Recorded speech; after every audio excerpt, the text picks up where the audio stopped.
So the next two kits we're going to pot up are the Woodland Snowdrop Trio Kit and the Snowdrop and Twig Kit. Yeah, yes, those are the names. So I haven't done snowdrops in I haven't done snowdrops in kits before, so this is really exciting. I adore snowdrops. They fill me with hope for spring, and you know, longer days are on their way. So I'm really excited about these two kits, and I hope you will be too. So they are white snowdrops. They are fine to be indoors. It's called forcing, so you're basically bringing them in and forcing them up because it's a sort of a warmer temperature. So I'm going to show you the Snowdrop and Twig kit, and then basically it's just replicated for the trio. So in the trio you will get 3 pots of snowdrops, so that's 4 bulbs in each pot, and then for the Snowdrop and Twig kit you will get 2 pots, which is 8 bulbs in total. So 4 bulbs for each of the trios, so you'll have 3 pots of bulbs, and then for the pot you'll have 2 pots of bulbs, which is 8 bulbs in total. I hope that makes sense.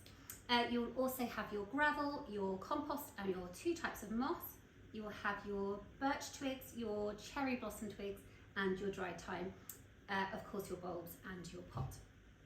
So let's get started. Now again, as I've just explained on the Narcissi kits, we've brought back for January our sort of original resin dip kits, resin dip pots, which are the ones that we first started Hello Petal with. They are very dear to my heart, they are lovely. They're just a different kind of pot to the Berg's Potter pots that we use for sort of most of the year. And I just fancied a change. Just thought for January, let's do something different. They work really well with bowls because we don't need the drainage holes, we don't need the saucer. So they're perfect. And you know, hopefully just something a little bit different for you for January. And then in February, we're back to our beautiful Berg's Potter pots with some new grey ones, I think we're going to have for February. I might also keep these for February as well. I know lots of you have asked for them. Lots of you have asked when I'm bringing them back. So yeah, we'll see. I might introduce sort of a mixture for February. We'll see how we go. Okay, so let's get started. So adding in your gravel to begin with. Just add in all that's in the brown paper bag that's in your kit. And then we're going to add in our compost. Now you're probably going to need to take this quite close to the rim of the pot. In your compost you'll have grit, and you might have some sort of larger kind of pebbles, gosh, horticultural grit. It just adds some really good drainage to your pots. Okay, so keeping the soil relatively close to the top. And then you can also add in the soil that's in the actual plant pot, bulb pot kits as well. So now these are so fresh, so young. They arrived yesterday.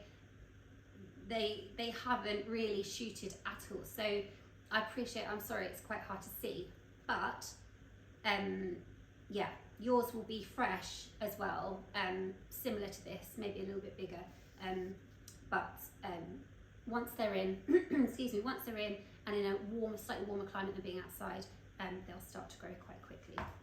But just to give you an idea, this is a kit, well, just a pot that I made up with some leftover bulbs that I had over Christmas, and these are snowdrops here.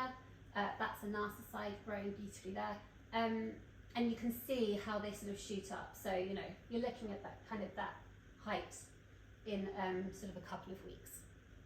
So there's some younger one. There's a younger one there actually that's not grown. It's more similar to that. But yeah, when you first pot them up, they will look very diddy, but then they'll grow into some beautiful white snowdrops. Okay, so I'm going to start by adding in the bulbs. So take your bulbs out of the pot, and then you simply need to just break them up into individual bulbs. You can be quite, you know, assertive with this. I know it looks a bit savage, but it's not. The root system will be absolutely fine. Actually, it's probably best to do it over the pot so then all the compost goes in the pot. So yeah, so that clump of compost I will add in. There's all nutrients in there for those bulbs. If I just move those, I can then put the rest in. Okay. And now all you need to do is start placing your bulbs into the compost. So you quite simply just pop them in. Now these are young and really fresh, so they don't have a huge root system. If yours have a bigger root system, I'd like to twist mine into the palm of my hand to create a sort of nest underneath, and then just sit those on top. So almost like the roots are tucked in underneath the little bulb.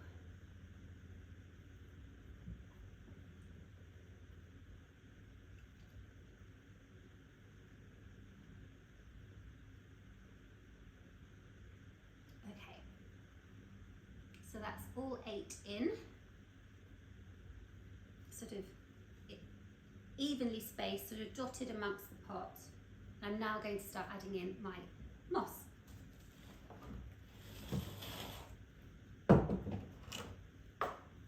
So I'll start with my flat moss, which is this sort of woodlandy kind of carpet moss, and I just simply break it up and just pop it on top of where I see compost or root system. Don't worry if you're hiding bulbs at this point. We're going to do a technique where we bring them, lift them up in a moment. So don't worry if you're sort of thinking, oh, I can't really see the bulbs. This is bun moss, and you can take off this root structure here just simply by snapping it off, quite satisfying.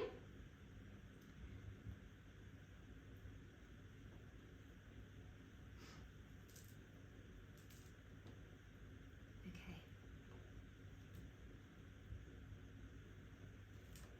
So now all my moss is in.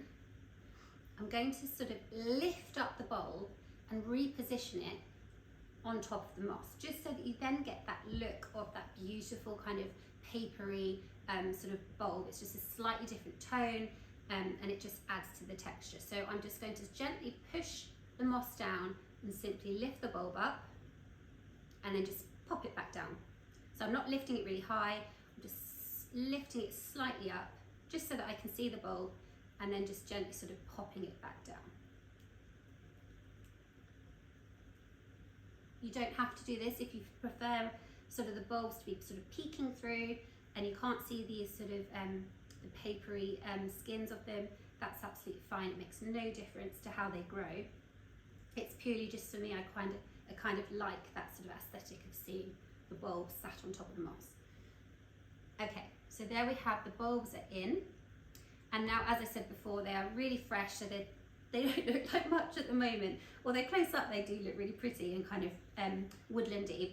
But you know, in a week they will be shooting up and sort of wrapping themselves around the twigs that we're going to add in now. So in your kits you will have 3 different types of sort of twigs. You will have the dry thyme, the birch and the cherry blossom twigs.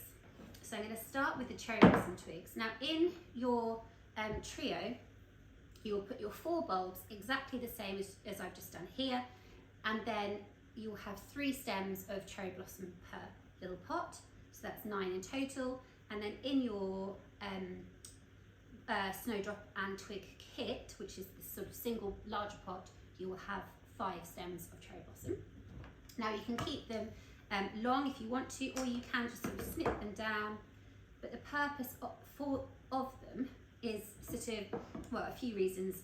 One, aesthetics. I think that they look lovely and it gives that really lovely kind of woodlandy, natural rustic feel. Secondly, secondly, they're good for when the bulbs grow, and they might be a little bit top heavy, especially if they're in sort of a warm room. They might be a bit top heavy and a bit leggy. So you can wrap them around the twigs and it just gives that support. I know there's a third reason and I can't remember what it is. So it looks nice, It supports the bulbs. Maybe there is just 2 reasons, but hey,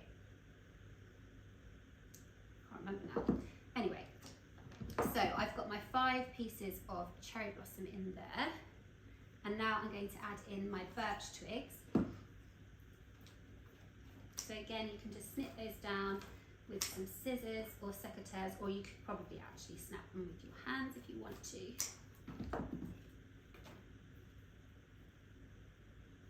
Now with the cherry blossom, there is a chance, if you're watering it well and, you know, yeah, if it's got a good water source, there is a chance it will not necessarily flower, but the green leaves might shoot, and you might get flowers, but that's not what we're using it for. I'm not really concentrating on the flowers of the cherry blossom. It's more just, you've got those slight pops of green against the dark brown, against the bulbs, and it all just looks beautiful together. But you never know. Okay, so that's the birchen. And now I'm going to add in the dried thyme, and again this you can definitely snap with your fingers because it's brittle. Now the dried thyme you have sort of closer to the base of the pot because it's shorter, and the purpose of this is purely just to add in some texture.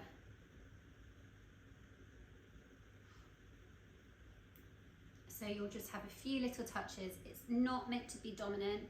The colour of it is quite sort of grey, a sort of a sagey grey-green, so it adds a different sort of tonal point, but I definitely, in my opinion, want to focus on the freshness of the green of the bulbs and the moss. So it's just touches.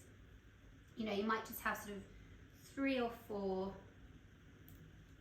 little bits of it, just to add something a bit different. Use it all up, you know, I've got some twiggy bit there, I'm going to use that.